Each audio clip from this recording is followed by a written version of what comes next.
ময়না এলাকাতে গত ৩-৪ মাস ধরে লক্ষ্মীর ভান্ডার পাচ্ছেন না সেখানকার গ্রামের মহিলারা। কারণটা কি? কারণটা না, পঞ্চায়েতটা বিজেপি পরিচালিত আর প্রতিহিংসার কারণে সেখানে লক্ষ্মীর ভান্ডার বন্ধ করে দেওয়া হয়েছে। এই লক্ষ্মীর ভান্ডার তৃণমূলের টেক্কার তাস, কিন্তু সেখানেও দেখা যাচ্ছে বিভাজন, আর এই নিয়ে সরব হয়েছে বিজেপি।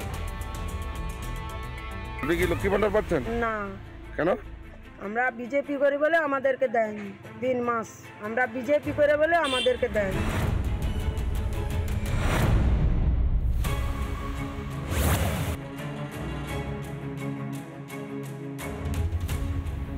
ময়নায় সরকারি প্রকল্প থেকে বঞ্চিত এলাকাবাসী। প্রায় 12,000 উপভোক্তার লক্ষ্মী ভান্ডার বন্ধ।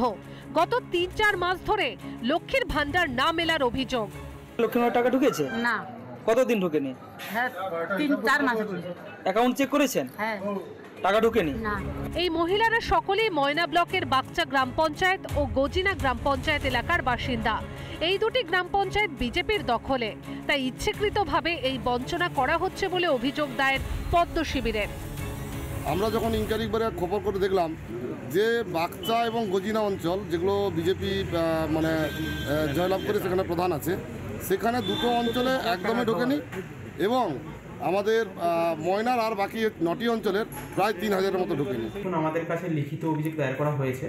সেই অভিযোগের ভিত্তিতে আমরা জেলা প্রশাসনকে জানিয়েছি এবং জেলা প্রশাসনের তরফ থেকে আমাদের জানানো হয়েছে যে তারা সেই আমাদের অভিযোগটা রাজ্য স্তরে পাঠানো হয়েছে। তো সেখানে রাজ্য স্তর থেকে বলছে কিছু টেকনিক্যাল কারণের জন্য একটা সমস্যা হয়েছে এবং আমরা আশা করছি এই সমস্যার খুব দ্রুত সমাধান হয়ে যাবে। মাননীয় মুখ্যমন্ত্রী ও শুধু ও রাজনৈতিক মুখ্যমন্ত্রী নয়, ও হচ্ছে সারা বাংলার মুখ্যমন্ত্রী। তো লক্ষ্মীর ভান্ডার যেটা করেছে, মায়েদের জন্য করেছে লক্ষ্মীর ভান্ডার, তারা পায়নি। আমরাও চেষ্টা করছি যাতে তাড়াতাড়ি পায়। মেয়েদের জন্য প্রকল্প, সেই মেয়েরাই বঞ্চিত। স্রেফ বিরোধী রাজনৈতিক দল করার অপরাধে, রাজনৈতিক প্রতিহিংসার নোংরা প্রতিচ্ছবিতে ময়নায় চাপানুতোর চরমে। রিপাবলিক বাংলা। মরছে তৃণমূল, মারছেও তৃণমূল। বীরভূমের লাভপুরে তৃণমূলের গোষ্ঠীদ্বন্দ্বের বলি এক। বুধবারের সংঘর্ষে শুক্রবার প্রাণ গেল একজনের, আর এই ঘটনাকে কেন্দ্র করে গোটা এলাকা থমথমে। ঘটনার তদন্তে পুলিশ।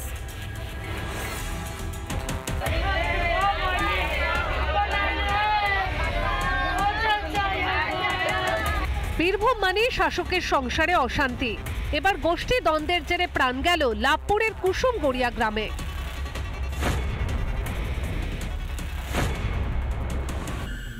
বুধবার ছাগলে ধান খাওয়াকে কেন্দ্র করে তৃণমূলের গোষ্ঠীদ্বন্দ্বে উত্তপ্ত হয়ে উঠেছিল লাভপুরের কুসুমগড়িয়া গ্রাম।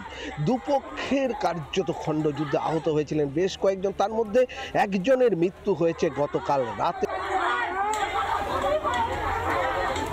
আমার বাবার জমিতে ধান খেয়েছিল, বলতে গিয়েছিল, ঠিক আছে, তো বলেছে বাঁধবো না, তো জাপারেস করলে গা, এবং বাবাকে হুমকি দিয়েছে যে তোকে মার্ডার করবে। মাথা আঘাত করেছে, প্রচণ্ড আঘাত করেছে। কবে মারধর করেছিল? বুধবার। আব্দুর রহমান। কখন মারা গেছে? শুনলাম 8:40-এ, কাল গত রাত্রে মারা গেছে। কোথায় মারা গেছে? শিউড়ি শুভ সামনেই বিধানসভা নির্বাচন, তার আগে বীরভূমের বিভিন্ন প্রান্তে যেভাবে তৃণমূলের গোষ্ঠী কোন্দল সামনে আসছে, সংঘর্ষ সামনে আসছে, তাতে কিন্তু তৃণমূল কংগ্রেসের জেলা নেতৃত্বের কপালের ভাঁজ চওড়া হচ্ছে। আমি তো আপনাদেরকে আগেই বলেছি, গোষ্ঠীদ্বন্দ্ব তৃণমূলের শেষ হবে না যতক্ষণ না তৃণমূল শেষ হচ্ছে।